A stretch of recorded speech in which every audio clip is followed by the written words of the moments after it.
3 মাস ধরে ট্যাপ কলে আসছে না জল, ফলে গ্রীষ্মের শুরুতে জলসংকটে গ্রাম। এই ঘটনায় বুধবার জলের দাবিতে বালতি এবং কলসি নিয়ে রাস্তায় নেমে বিক্ষোভে শামিল হলেন হরিশ্চন্দ্রপুর 1 নম্বর ব্লকের সিমলা গ্রামের বাসিন্দারা। সিমলা গ্রামে 3 মাসের বেশি সময় ধরে রাঙ্গাইপুর পিএইচির জল সরবরাহ বন্ধ রয়েছে, ফলে গ্রামের অধিকাংশ মানুষ অগভীর নলকূপের আয়রন যুক্ত জল পান করতে বাধ্য হচ্ছে। ফলে দেখা দিচ্ছে পেটের নানান অসুখ। বিক্ষোভকারীদের অভিযোগ, পাম্প অপারেটর বিভিন্ন অজুহাত দেখিয়ে জল দিচ্ছে না, সেই জল মাখনা ও ভুট্টার জমিতে সেচের কাজে ব্যবহার করছে। আমরা জল পাচ্ছি না 4-5 মাস থেকে। জলের জন্য অনায় মরছি, লাস্টে বেলালের বাড়ি থেকে মার্শালের পানি আনছি কোনো মতো, আনালে গান্দা মান্দা পুকুরে যে ওখানে যে আমরা চান করছি, আমরা কি করে রোজা রমজানের দিনে কি করে খাবো, কি করে উজু টুজু করব? বলছি আপনারা যে আয়রন যুক্ত জল খাচ্ছেন কোনো সমস্যায় ভুগছেন, কোনো পেটের অসুখে ভুগছেন?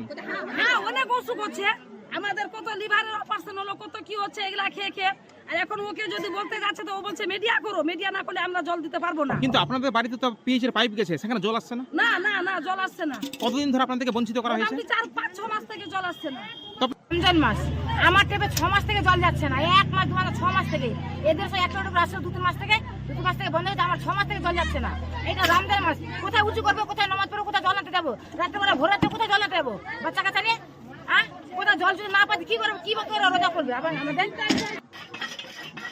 যদিও গ্রামবাসীদের অভিযোগ অস্বীকার রাঙ্গাইপুর পিএইচির পাম্প অপারেটর শামসুল হকের। 2টি পাম্পের মধ্যে একটি খারাপ হয়ে রয়েছে, একটি পাম্প দিয়ে জল সরবরাহ করতে গিয়ে সমস্যা তৈরি হয়েছে।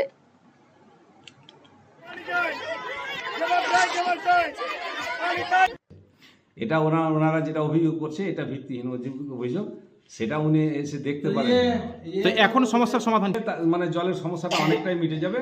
এবং আজকে আমার এই পাম্পটার যে 24 ঘন্টা চলার পর ট্যাঙ্কি ফুল হচ্ছে না, এর কারণটা দেখে হয়তো সাহেবকে জানাবে। ওনারা যদি এসে এটাকে দেখে ট্রিটমেন্ট করে যে কিভাবে জলটাকে সময়টা 5-10 ঘন্টার মধ্যেই যেখানে ট্যাঙ্কি ফুল হয়ে যাচ্ছিল সেখানে 24 ঘন্টা তো ফুল হচ্ছে না, এর কারণটা দেখে যেটা মনে করবেন, তাহলে আমার মনে হয় যে জলের সমাধান হয়ে যাবে।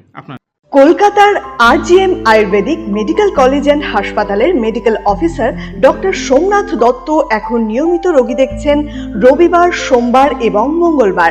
দীর্ঘদিনের হাঁটু, কোমর, গাঁট ব্যথা, নার্ভের সমস্যা, পেটের সমস্যা, যৌন সমস্যা ও মানসিক সমস্যা সমাধানের নির্ভরযোগ্য প্রতিষ্ঠান রায়গঞ্জ স্কুল রোডের লোকনাথ আয়ুর্বেদিক ঔষধালয় ও রায়গঞ্জ এলআইসি মোড়ের লোকনাথ আয়ুর্বেদ চিকিৎসালয়।